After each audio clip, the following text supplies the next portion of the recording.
Selamat datang kembali di channel Borneo Trader. Bagi Bapak Ibu dan teman-teman yang baru pertama kali menemukan channel Borneo Trader di YouTube, saya ucapkan selamat menonton dan selamat bergabung. Di video kali ini saya akan menganalisa lagi untuk perkembangan pergerakan indeks besok, dan juga ada 7 saham yang akan saya analisa hari ini.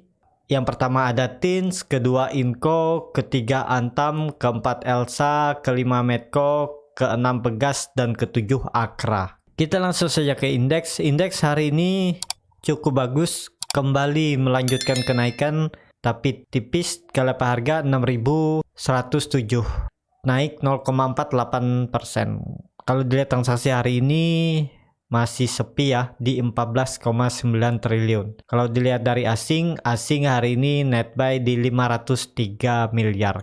Kita langsung saja ke teknikalnya. Secara teknikal ISG hari ini naik, tapi kenaikan hari ini tutupnya masih di bawah harga open hari Selasa ya. Harga open hari Selasa ada di 6.119, hari ini tutupnya di 6.107. Jadi ya masih perlu hati-hati lah. Kayaknya ISG juga masih ada yang ditunggu ya. Dan juga kemungkinan seperti analisa saya kemarin, ISG akan sideways di range harga 6.000 sampai 6.200. Jadi seperti itu aja. Selama tidak breakdown dari 6.000 ya ISG aman ya. Kalau dia breakdown dari 6.000 ya berpotensi membentuk pola head and shoulder ya. Nah, bisa seperti itu untuk ISG. Jadi seperti itu aja untuk ISG. Indikator MACD, bar chart di bawah 0 makin tipis, garis biru juga mulai melandai. Ya kalau besok ISG bisa rebound, mudah-mudahan ya bisa rebound, minimal ya bisa tutup di atas 6.180 lah ya, tutup di 6.180 ya berpotensi ISG lanjut menguji 6.200 dan garis biru akan kembali ke atas 0. Jadi seperti itu. Kita langsung saja ke saham pertama. Saham pertama ada TINS. TINS hari ini ditutup naik 2,12%, kelepa harga 1.925. Kalau dilihat transaksi asing hari ini net buy. Kalau dilihat dari broker semarinya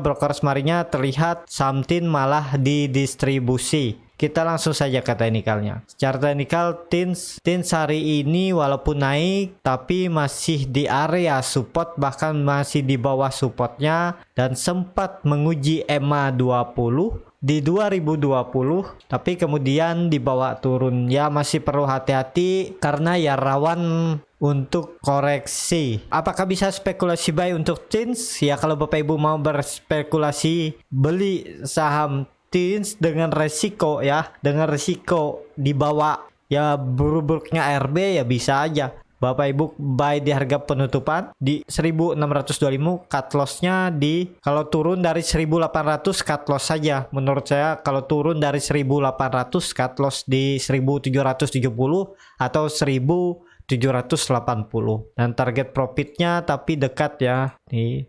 Kalau breakout EMA 20 pasang trailing stop aja, target selanjutnya ya ke sini, ke 2280 sampai 2300, sekitar 17%. Jadi seperti itu skenario-nya, tapi ini harus siap cut loss ya, karena ini daerah nanggung. Kalau dia sampai jebol 1800 ya berpotensi besar TINS ke 1600 sampai 1530. Di situ ada EMA 60-nya. Jadi seperti itu. Yang punya dari daerah bawah bagaimana, pasang trailing stop aja ya. Jadi kalau besok dia rebound, dia berbalik arah ya take profit. Yang punya dari daerah atas bagaimana, yang nggak mau cut loss ya hold aja ya. Semoga ya TINS bisa naik lah, minimal besok atau hari Senin tutup di atas 2000, itu potensi bagus. Selama di bawah 2000 ya ada berpotensi TINS mengarah ke bawah dan membentuk pola nih ya, dead cat bonds. Nah ini minim-minimnya dia turun ke 1370, tapi kalau itu di breakdown lagi ya bisa-bisa ke 1000 TINS. Jadi seperti itu aja untuk TINS. Indikator MACD masih mengarah ke bawah, garis biru, walaupun bar chart di bawah 0 makin tipis. Ya kita lihatlah besok. Kalau besok dia bisa tutup di atas 2000 ya bagus. Kalau masih di bawah 1950 ya ada berpotensi TINS lanjut ke bawah ya, tapi pelan-pelan dia akan koreksi. Jadi seperti itu aja untuk TINS. Kita langsung saja ke saham kedua. Saham kedua ada Inco. Inco hari ini ditutup di level harga 5.850 sama harga penutupan pada hari kemarin. Pada hari kemarin dia turun tipis 0,84%. Kalau dilihat transaksi asing net sell sudah 3 hari asing net sell. Kalau dilihat dari brokers marinya terlihat saham Inco di distribusi YU 19.000 yang nampung kecil-kecil. Kita langsung saja ke teknikalnya. Chart teknikal Inco juga perlu hati-hati ya, hampir-hampir sama ya, pola-pola Inco sama TINS ini hampir-hampir sama. Jadi kalau hari besok dia tidak mampu tutup di atas 6.000 ya sangat perlu hati-hati karena bisa mengarah ke support dinamiknya EMA 60 di 5.370. Kalau itu di breakdown ya ke arah support trendline uptrendnya di 4.800. Dan sama polanya, ini pola-pola di dalam bearish ya, pola dead cat bond, dia mantul bentar terus dia arahnya malah bisa ke bawah lagi. Jadi ya perlu hati-hati kecuali Inco bisa confirm tutup di atas 6.000. Jadi seperti itu aja untuk Inco.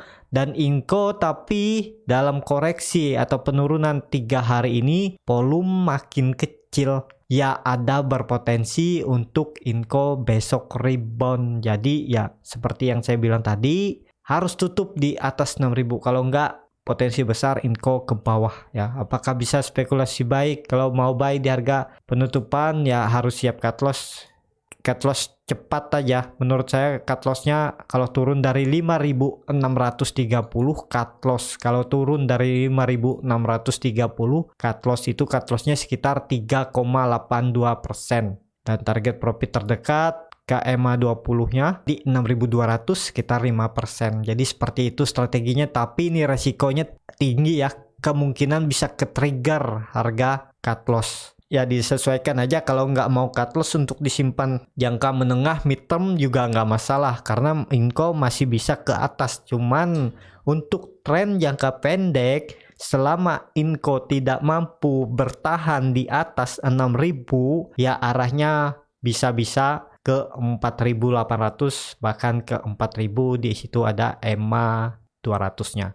Jadi seperti itu aja untuk Inco. Kita langsung saja ke saham ketiga. Saham ketiga ada Antam. Antam hari ini malah naik 3% ke level harga 2.400. Sempat turun ke level terendahnya di 2.270. Tapi habis itu dia rebound.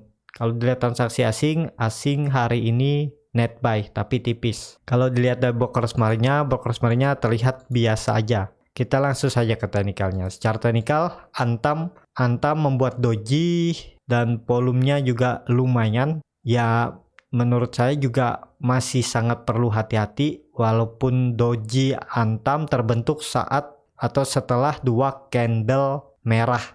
Tapi 2 candle merah belum sampai 3/4 candle hijau. Jadi ya ada berpotensi untuk besok Antam rebound ya. Yang penting Antam bisa tutup di atas 2.550 itu bagus. Selama tidak false breakout. Jadi ya masih perlu hati-hati apakah bisa spekulasi buy di harga sekarang. Ya mau di saham downtrend uptrend ya bisa, cuman kalau di saham downtrend kita maksa beli apalagi di harga tanggung seperti ini ya harus siap ke trigger cut lossnya. Dan cut lossnya nggak bisa lebar-lebar. Kalau Bapak Ibu cut loss di bawah EMA 60-nya sekitar 22%. Jadi Bapak Ibu harus cut lossnya ya di sekitaran sini ya, di sekitaran 2.250 cut loss saja menurut saya. Kalau turun sampai 6,54%, target profitnya terdekat 2.550 itu pasang trailing stop kalau mampu lewat ya. Arah selanjutnya ke EMA 20 di 2.720 itu sekitar 13%. Tapi ini resiko tinggi ya, kalau berani buy di harga sekarang ya harus siap cut loss, dan potensi untuk cut loss juga cukup besar karena ya sama ya, pola-polanya trio metal ini sama nih, polanya pola dead cat bond. Kalau sampai gagal breakout Antam ya bisa ke bawah sini, minim-minim dia ke 2.000, bahkan bisa ke, kalau breakdown 1.800 bisa ke 1.200 ini EMA 200-nya. Itu buruk-buruknya ya. Target selanjutnya kalau sampai breakdown dari 2.000.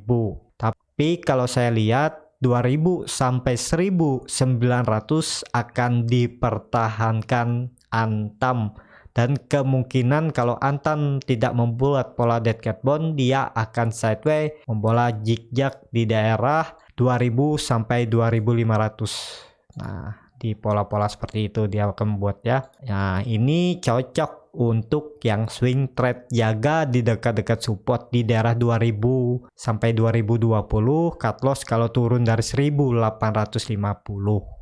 Jadi seperti itu aja, ini harga tanggung ya. Jadi ini harga tanggung di range sideways-nya 2000 sampai 2500. Tapi kalau mau maksa beli ya cut loss-nya mepet di 2250. Target profit terdekat 2550 dan target selanjutnya TP selanjutnya di 2700. Jadi seperti itu aja untuk Antam. Semoga besok bisa rebound ya. ISG mendukung, ISG hijau dan Antam bisa tutup di atas 2500. Ya, seperti itu aja untuk Antam. Kita langsung saja ke saham keempat. Saham keempat ada Elsa. Elsa hari ini ditutup terkoreksi 0,53%, kelepas harga 374. Kalau dilihat transaksi asing net sell. Dan sudah 4 hari di minggu ini asing terus net sell. Kalau dilihat ada broker smarinya terlihat malah Elsa sedikit diakumulasi oleh CS. Kita langsung saja ke teknikalnya. Chart teknikal Elsa masih sama, selama tidak mampu naik ke 400 ya berpotensi Elsa membentuk pola dead cat bone atau pola zigzag atau sideways.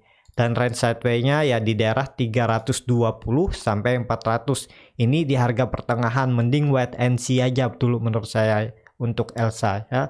Jadi yang sudah punya dari atas bagaimana? Hot aja udah tanggung juga mau cut loss. Ini kan dia udah mulai terindikasi nggak akan turun lebih dalam kemungkinan selama tidak breakdown dari 320. Yang harusnya 320 ya itu dipertahankan, dan itu adalah support sideways-nya dari 2018 saat dia breakdown 320 dia sampai ke 120, dan harusnya ya buruk-buruknya ini 320 akan dipertahankan oleh Elsa. Dan indikator MACD juga garis biru mulai terindikasi melandai, bar chart di bawah 0 makin tipis, volume juga nggak kelihatan atau ya seller juga nggak kuat ya dalam penurunan Elsa hari ini. Jadi seperti itu aja untuk Elsa. Kita langsung saja ke saham kelima. Saham kelima ada Medco. Medco hari ini ditutup terkoreksi 2,89%. Kelepas harga 670. Kalau dilihat transaksi asing selama 4 hari di minggu ini asing terus jual saham Medco. Kalau dilihat dari broker smarinya terlihat saham Melco malah diakumulasi, yang akumulasi BB, YB dan MG, dan akumulasinya juga besar-besar ya, yang jual kecil-kecil. Kita langsung saja ke teknikalnya. Secara teknikal Medco walaupun diakumulasi tapi sudah di area pucuk. Yang seperti analisa saya sebelumnya ya, kemungkinan Medco akan sideways di range harga 600 sampai 700, dan ini sudah harga pucuk. Jadi wait and see aja yang belum punya. Yang sudah punya dari daerah bawah ya coba take profit aja kalau dia turun dari 670 ya, take profit aja dulu, karena kalau dia breakdown dari 670 Medco mengarah lagi ke 600 ke support sideways-nya, menguji 600 atau 610.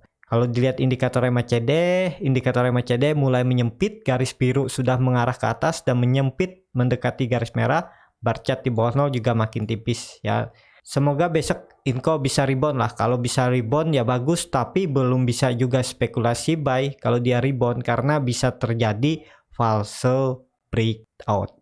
Ya wait and see aja dulu. Yang sudah punya ya hot aja, yang punya dari atas ya hot, yang punya dari bawah coba untuk take profit aja kalau turun dari 670. Jadi seperti itu aja untuk Medco, dan Medco harusnya juga mempertahankan 600-nya ya, support double bottom, dan juga itu support yang terbentuk dari 2017 ya, itu merupakan support kuat. Saat di 2020 jebol Medco sampai ke 300. Jadi seperti itu aja untuk Medco. Kita langsung saja ke saham ke-6. Saham ke-6 ada Pegas. Pegas hari ini ditutup turun 1,68%, kelepas harga 1460. Kalau dilihat transaksi asing terus net sell saham Pegas. Kalau dilihat broker smarinya terlihat saham Pegas diakumulasi oleh YUCG ya. akumulasinya juga besar-besar nih, yang jual kecil-kecil. Kita langsung saja ke teknikalnya. Secara teknikal Pegas seperti yang saya bilang di Telegram ya, dia akan aman kalau tutup di atas 1520. Yang penting tutup di atas 1500 karena itu adalah neckline double top ya. Dan juga seperti analisa saya sebelumnya ya, terindikasi Pegas akan membuat pola dead cat bone ya. Ini selama tidak bisa naik ya, berpotensi Pegas mengarah ke 1370. Kalau itu di breakdown, Pegas target saya bisa sampai ke 1200 menguji EMA 200-nya. Tapi kalau 1370 dipertahankan ya, bisa juga Pegas membentuk pola zigzag atau sideway di range harga 1370 sampai 1500. Kalau kita lihat trend sekitar 9% ya lumayan lah untuk swing trade ya. Dalam seminggu ya pasti dia akan naik. Karena ini dari bawah ke atas dia sekitaran 4 hari kan. Jadi beli dekat-dekat support ya cut loss kalau breakdown. Ya, jadi seperti itu aja untuk Pegas. Indikator MACD juga garis biru mulai melandai, bar chart di bawah 0 makin tipis. Jadi semoga lah Pegas kalau nggak minggu ini ya minggu depan dia mampu breakout 1500. Wait and see aja dulu yang belum punya. Kalau yang punya dari daerah bawah, saya sarankan take profit aja dulu kalau turun dari 1450. Ya nanti beli lagi di bawah. Yang punya dari daerah atas bagaimana? Ya hot aja. Karena Pegas mid term masih berpotensi ke 2000. Jadi untuk tren jangka pendek ya Pegas buru-buru turun bisa sampai 1200 itu jangka pendek. Setelah menyentuh 1200 di situ banyak buyer yang nunggu ya. Dan kemungkinan Pegas kalau nggak sideway dulu ya langsung rebound ke atas. Tapi ya pelan-pelan lah ke arah 2000. Jadi seperti itu aja untuk Pegas. Kita langsung saja ke saham terakhir. Saham terakhir ada Akra. Akra hari ini ditutup naik tipis 1,18% ke level harga 3.410. Kalau dilihat transaksi asing, Akra malah terus dibeli asing dan besar-besar ya. Kalau dilihat dari brokers marinya saham Akra juga diakumulasi oleh broker-broker asing BK, AK, YU, RX, CS. Kita langsung saja ke teknikalnya. Secara teknikal Akra ya hari ini naik dengan membuat gap up. Jadi ada berpotensi Akra akan melanjutkan kenaikan menguji 3.500. Kalau itu mampu dilewatin, Akra bisa ke 3.680. Apakah bisa spekulasi buy? Menurut saya jangan. Yang belum punya mending wait and see aja dulu. Yang sudah punya dari daerah bawah, yang beli dari 3.200 ya pasang trailing stop aja ya. Ikut aja kalau memang arah Akra ke atas ya follow the trend. Kalau memang arahnya berbalik arah, take profit dulu. Karena Akra juga bisa sudah rawan untuk koreksi ya. Karena koreksinya bisa sampai 3.160 sampai 3.000 lagi. Jadi seperti itu aja untuk Akra. Indikator MACD sudah terbentuk golden cross. Bar chart di atas 0 juga makin tinggi. Volume meningkat walaupun menurun tapi volume terakhir meningkat dari volume hari-hari biasanya. Jadi seperti itu aja untuk Akra ya. Cukup sampai di sini untuk video kali ini. Terima kasih untuk Bapak Ibu dan teman-teman yang sudah menonton video ini sampai habis. Apabila channel Borneo Trader ini bermanfaat dan bisa menjadi bahan pertimbangan Bapak Ibu dalam membeli, menyimpan, dan menjual sahamnya, bisa klik tombol berlangganan dan nyalakan lonceng notifikasi. Ada kritik, saran, ataupun pertanyaan bisa langsung tinggalkan di kolom komentar. Bagi Bapak Ibu dan teman-teman yang sudah mendukung channel Borneo Trader di saweria.co/Borneo Trader, saya ucapkan banyak terima kasih. Bapak Ibu juga berkontribusi dalam pembelian buku-buku bacaan untuk anak-anak di pedalaman Kalimantan. Sampai ketemu di video selanjutnya. Terima kasih.